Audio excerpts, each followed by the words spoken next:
France के Gary Hunt ने Cliff driving series Boston का टाइटल अपने नाम कर लिया है। वुमेन्स इवेंट में ऑस्ट्रेलिया की रहियाना एफलैंड ने कामयाबी हासिल कर ली।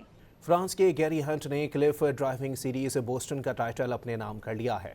वुमेन्स इवेंट में ऑस्ट्रेलिया की रहियाना एफलैंड ने कामयाबी हासिल कर ली।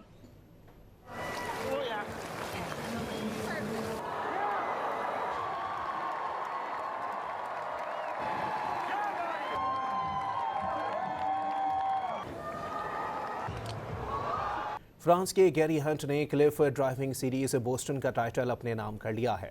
वुमेन्स इवेंट में ऑस्ट्रेलिया की रहियाना एफलैंड ने कामयाबी हासिल कर ली।